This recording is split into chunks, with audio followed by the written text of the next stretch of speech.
Here's another really important, critical, key characteristic. They lead through influence. Not instruction, not direction, but influence. They understand fundamentally that leaders do not dictate leadership. Followers do.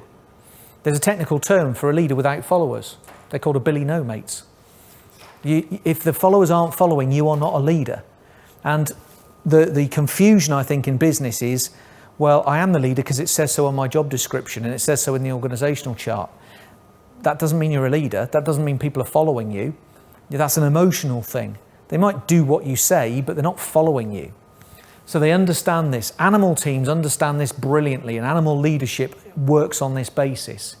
So I was working with Dan Franks, the animal teams researcher, and we were having a discussion about how animals, or I asked him, how do animal teams appoint their leaders? How do they decide which one is the leader? And he said, right, I'll explain it. And I will be honest, I went in to talk about orcapods and dolphins and really cool animal teams. He said, I'll explain it for you. Pigeons. I went, pigeons, really? And he said, yeah. So here's how our conversation went, Dan and I. How do you spot the leader in a flock of pigeons? So you're watching this flock of pigeons, they're flying along, or you're watching a video of a flock of pigeons. How do you find the leader in that flock of pigeons? What? Go on. In the middle, change of direction. Yeah. My mistake was I said, is it the one at the front? And Dan said no. And the reason that humans think it's the one at the front is because our eyes point forwards. So with most predators, you're either at the front or the back. In wolves, you're at the back. In humans, you tend to lead from the front. That's only because we got forward-pointing eyes. Pigeons don't. They can see 360. Could be anywhere. And you said in the middle? That's the safest place to be. In a flock, because if there was a peregrine falcon around trying to pick off pigeons, you don't want to be on the edge. So the leader's most often in the middle. Then I looked at it and said, but there's loads of them in the middle. How do you find the leader? And then he said, you said change your direction.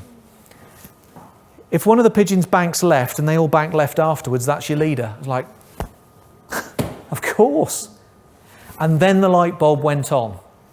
So the leader is the one that everyone else chooses to follow.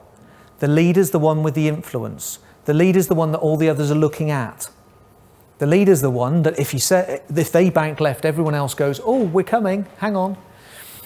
I have watched, and we've got a flock of starlings that do their thing at dusk at the moment. And when I'm taking the dog for a walk, I'll watch these starlings. Interestingly, sometimes one of them flies off in that direction and everyone else goes, bye. And they go, whoa, hang on.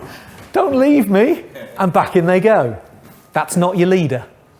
That's not your leader. Is that a leadership contest then? Well, quite possibly. But, and Dan was kind of explaining that this is exactly the same in shoals of fish or whatever.